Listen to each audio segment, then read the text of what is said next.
Hello guys, এই দ্বীপে যাওয়ার জন্য আমাদের অনেক আশা ছিল, সেই কারণে আমরা সবাই সকাল সকাল যাওয়ার জন্য বেরিয়ে পড়লাম। বাসের জন্য অনেক সময় ধরে অপেক্ষা করলাম, কিন্তু তারপরও বাস আসলো। বাস না আসাতে আমরা গ্রাফস নিয়ে রওনা দিলাম। গ্রাফস থেকে নামার পর একটু হাঁটতে হবে। হাঁটতে হাঁটতে এসেই দেখি আমাদের সেই টিকিট কাউন্টার, সেখান থেকে টিকিট সংগ্রহ করতে হবে।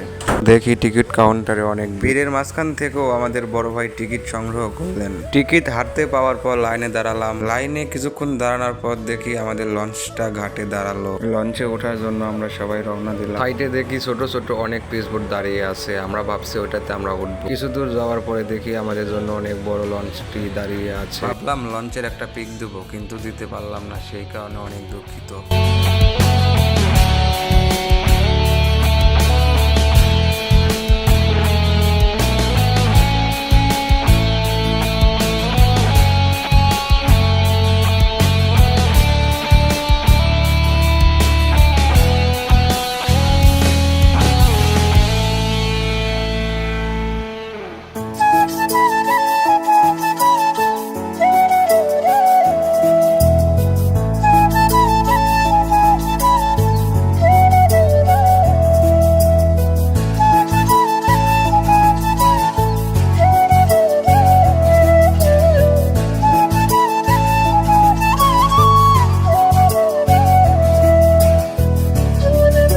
দেখতে দেখতে চলে আসলাম প্রায় আমাদের সেই গন্তব্যস্থানে। এই দ্বীপে আসতে সময় লাগলো প্রায় 1.5 ঘন্টা। লঞ্চ থেকে নামার পর সামনের দিকে যাইতাছি আর দেখতাছি কত সুন্দর এই জায়গাটা। আর আমার এই বড় ভাইয়ের ধান্দাটাই অন্যরকম। আর একটু আগে যাওয়ার পর দেখি মোটরসাইকেলের দোকান। সেই ডাকতেছে আর বলতেছে আমাদের কাছ থেকে মোটরসাইকেলটি বাড়াই নাও। আমাদের টিমের লোকজন ছিল 20 জন, সেই কারণে আমরা 10টি মোটরসাইকেল নিলাম। 10টি মোটরসাইকেলের মূল্য পড়লো 300 রিঙ্গিত, যা বাংলাদেশি টাকায় 8,400 টাকা। তো আমরা সবাই মোটরসাইকেল নিয়ে বের হয়ে পড়লাম। জায়গাটা অনেক চিপাচাপি রাস্তা, সেই কারণে অনেক ভয়ও লাগতেছিল।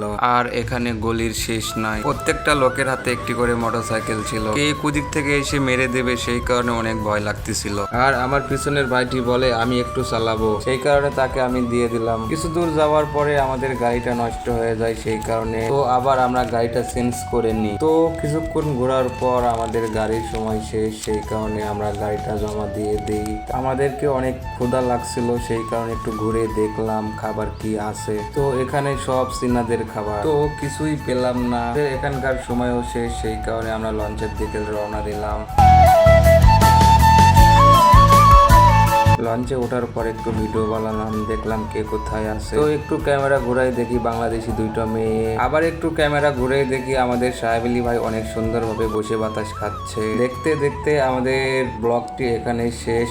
তো আমরা প্রবাসী, আমাদের জন্য সবাই দোয়া করবেন।